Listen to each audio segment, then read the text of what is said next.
កំឡោះនេះហាត់វិជាលោតលើទឹកជើងស្រាលរាល់ថ្ងៃតែគេសម្ដែងជាមនុស្សសាមញ្ញថ្ងៃត្រង់នៅសាលាគុនគេធ្វើជាអ្នកបោះសម្អាតគ្មាននរណាស្គាល់លុះដល់យប់ទើបលួចហាត់ក្បាច់គុនកំពូលគេគិតថាអត្តសញ្ញាណជាកំពូលគ្រូរបស់ខ្លួននឹងមិនមានអ្នកណាដឹងឡើយរហូតដល់ថ្ងៃមួយមានគេមកបួសវាសាលាឃើញបងស្រីដ៏ស្រស់ស្អាតចិត្តត្រូវគេបំបាក់មុខកំឡោះនេះក៏សម្រេចចិត្តលែងលាក់បាំងខ្ញុំត្រូវប្រៀបធៀបអ្នកនឹងអ្វី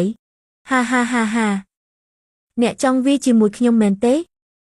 អ្នកគ្រាន់តែជាអ្នកធ្វើការរាយប៉ាយហ៊ានវាជាមួយខ្ញុំអ្នកឈួតហើយមែនទេឈូស៊ីនកុំតក់ស្លុតអ្នកវាគេមិនឈ្នះទេអ្នកមានតែចំណេះដឹងទ្រឹស្ដីវាគេមិនឈ្នះដាច់ខាតបងស្រីរឿងបន្ទាប់អ្នកត្រូវតែធ្វើតាមការរៀបចំរបស់ខ្ញុំយល់ព្រមហាហាហាអ្នកចង់បានអ្វីទៅអ្នកមិនចង់វាតបទេមកហាឆេងគុណនេះមិនឈួតទេឬមួយយើងបានធ្វើបាបគាត់ខ្លាំងពេកហើយគ្រាន់តែជាអ្នកធ្វើការងារទូទៅសោះហ៊ានប្រជែងជាមួយឈូសុងមិនឈួតទេស៊ូស៊ូកុំស្លន់ស្លោកុំរញ៉េញ៉ៃកូនក្មេងនេះបានធ្វើឲ្យខ្ញុំខឹងខ្លាំងណាស់ខឹងមែនទេកុំនិយាយច្រើនចាប់ផ្ដើមឲ្យលឿនទៅបើអ្នកចង់រកក្តីស្លាប់មែនខ្ញុំនឹងបំពេញបំណងអ្នកប៉ុន្តែបើចង់ប្រកួតជាមួយខ្ញុំត្រូវការថ្លៃឈ្នួលខ្ញុំត្រូវការថ្លៃឈ្នួលនៃការបង្ហាញខ្លួនអ្នកចង់បានអ្វីប្រាប់មកភ្លាមខ្ញុំទទួលយកទាំងអស់បើអីចឹងចុះបើខ្ញុំឈ្នះទ្រព្យសម្បត្តិទាំងអស់របស់សាគុណដាវធានឆាងនឹងក្លាយជារបស់ខ្ញុំបើអ្នកឈ្នះយើងនឹងដោះលែងលីនស៊ឺឲ្យមានសេរីភាពគ្មានបញ្ហាទេជាការពិតណាស់ខ្ញុំក៏ចង់បន្ថែមការភ្នាល់ដែរបើខ្ញុំឈ្នះមិនត្រឹមតែត្រូវដោះលែងស៊ឺជីងទេថែមទាំងអ្នកត្រូវលុតជង្គង់សំពះសុំទោសទៀតផងល្អណាស់ហ្វូស៊ីលគឺជាមនុស្សរបស់ខ្ញុំបណ្ដោះអាសន្នតើអ្នកចង់ធ្វើអ្វីកុំទៅជន់កុំបារម្ភអីម្នាក់នេះហ៊ានស្វែងរកសេចក្តីស្លាប់ដោយខ្លួនឯងគ្មានបញ្ហាអ្វីទេអីចឹងល្អណាស់ការភ្នាល់របស់លោកទាំងពីរអ្នកមិនសូវសមទេឈិនស៊ឺអ្នកពឹងផ្អែកលើយកទ្រព្យសម្បត្តិសាលាដាវឋានស៊ូខ្ញុំមកធ្វើជាល្បែងភ្នាល់មែនហើយហេតុអីយើងមិនយល់ព្រមទេបើអ្នកណាគិតថាខ្លាំងឡើងមកបើគ្មានទេចូលបិទមាត់ទៅខ្ញុំផ្ដល់សិទ្ធិឲ្យឈិនស៊ីសម្រេចទាំងស្រុងអ្នកទាំងអស់គ្នាឈប់និយាយទៅមកការស៊ើបអង្កេតមិនទាន់ចប់ទេចេញដៃមកបើអ្នកចង់ស្លាប់កុំបន្ទោសខ្ញុំថាគ្មានមេត្តា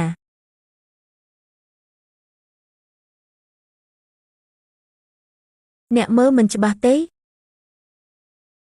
ទឹកដៃមួយនេះមិនអន់ទេខ្ញុំដឹងថាអ្នកខ្លាំងពូកែបែបនេះមិនក៏ចេះតែទ្រឹស្ដីទៅវិញតែគាត់ជាអ្នកណាឲ្យប្រាកដរឿងនេះខ្ញុំធ្វើប្រហែសពេកហើយបើហ៊ានម្ដងទៀតអ្នកនឹងស្លាប់មិនខាន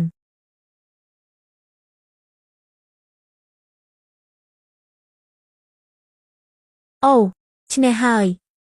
ពួកយើងឈ្នះហើយសាលារំលឹកឋានសុខបានរួចហើយពួកយើងទើបតែថាឲ្យគាត់សោះគឺពួកយើងខុសហើយព្រះអង្គមិនក៏មិនប្រយ័ត្នអីចឹង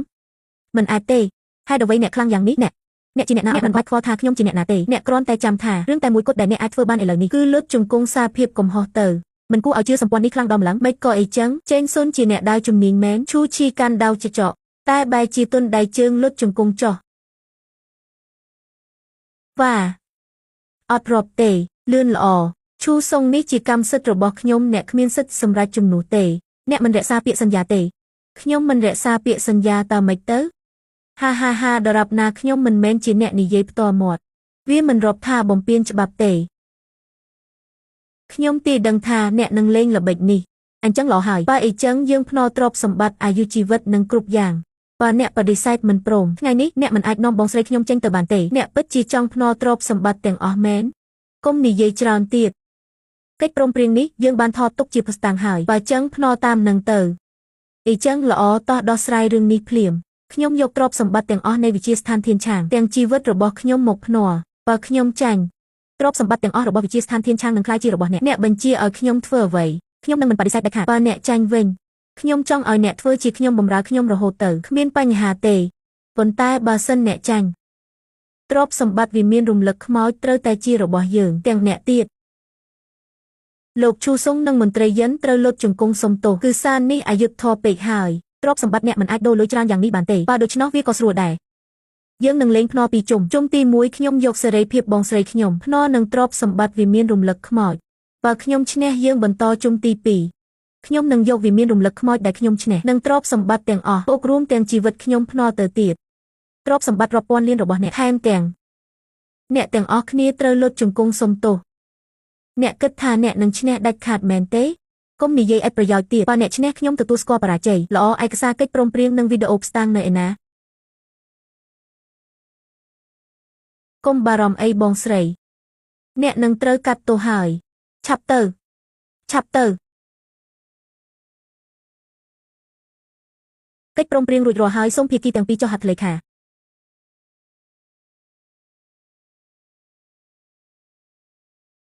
កិច្ចព្រមព្រៀងបានត្រៀមរួចរាល់ហើយបើគ្មានការជំទាស់ទេយើងអាចចាប់ផ្ដើមការប្រកួតបានហើយតបសានយកដាវចង្គំចុកខ្ញុំទៅប្រើលោកឈិនស៊ូកាន់ដាវនេះមុតស្រួចណាស់ប្រយ័ត្នផងតែត្រូវមានទំនុកចិត្តចេងស៊ូព្យាយាមឡើងចេងស៊ូព្យាយាមខ្លាំងឡើងអ្នកឈ្មោះចេនស៊ីងមែនទេស្មានមិនដល់អ្នកហ៊ានដល់ថ្នាក់នេះសោះហ៊ានប្រកួតជាមួយខ្ញុំកុំនិយាយច្រើនចាប់ផ្ដើមទៅចាប់ផ្ដើមភ្លាមទៅ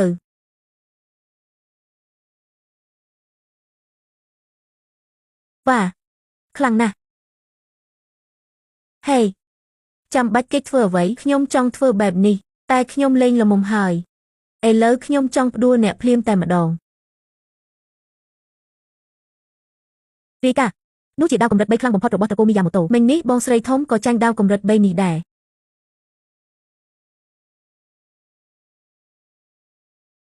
ដាវកម្រិត3ថោកទាបស្អីគេការវាយលុកបែបនេះគឺគ្រប់គ្រាន់អាចបំបែកធ្មេញបានហើយ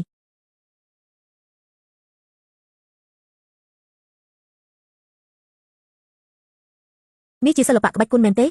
មិនគួរណាហ្គងបិនជុនជាអ្នកជំនាញដាវលំដាប់ទី7ឯណោះថែមទាំងបានយកដាវចង្គំចោលរបស់ខ្ញុំទៅទៀតមិនគួរណាឈ្នះសំបីតែមនុស្សល្ងងសោះគាត់ជាអ្នកណាឲ្យប្រកាសអ្នកជំនាញដាវដ៏ខ្លាំងពូកែបែបនេះមិនអាចថាមិនដែលល្បីឈ្មោះសោះឡើយបងប្រុសឈ្នះហើយ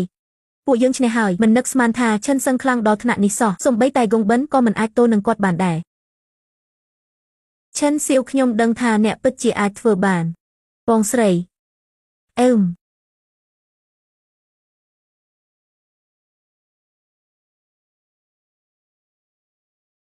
ស្អីគេនោះជាក្របថ្នាំបង្កើនកម្លាំងរបស់ត្រកូលហ្គងបិនក្នុងរយៈពេលខ្លីកម្លាំងកើនដល់3ដងឯណោះត្រូវហើយមានតែប៉ុណ្្នឹងទេឡាំងឈិនកុំអើត្រេកអរខ្លាំងពេកហ៊ានសារកំដងទៀតទេមិនបាច់បារម្ភទេកុំចេះតែអួតផ្ដេសផ្ដាសទោះបីវាបង្កើនកម្លាំងអ្នកត្រឹម3ដងក្តីទោះបី10ដងឬ100ដងទៀតក៏ដោយការដោះស្រាយជាមួយអ្នកគឺជារឿងស្រួលសម្រាប់ខ្ញុំចុះសម្រាប់ខ្ញុំវិញអ្នកមាត់ខ្លាំងជាងខ្ញុំទៅទៀតលើមេឃក្រោមដីមានតែខ្ញុំម្នាក់គត់ដែលធំជាងគេថ្ងៃនេះខ្ញុំត្រូវសម្លាប់អ្នកហើយសូម្បីព្រះយេស៊ូវក៏មិនអាចជួយអ្នកបានដែរនេះជាពាក្យខ្ញុំ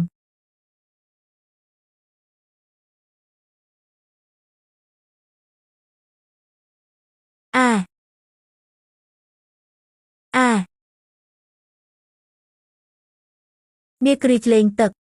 ទេពដាវទាសកលប្រទានដល់អ្នកហ៊ានប្រើក្បាច់នាគ្រីចលេងទឹកនោះជាក្បាច់ល្បីរបស់ទេពដាវបិទមុខមែនទេគេចេះដែរចុះចេងស៊ុនជាទេពដាវឬមិននឹងអាចទៅរួចទេពដាវមិនអាចជាគេក្បាច់នាគ្រីចលេងទឹកប្រហែលជាគាត់ជាអ្នកសង្គ្រោះនគរក្រោមជាទេពដាវបិទមុខដួលមីយ៉ាម៉ូតូអ៊ូចុចខាងក្រោមដើម្បីទស្សនាវគ្គពេញ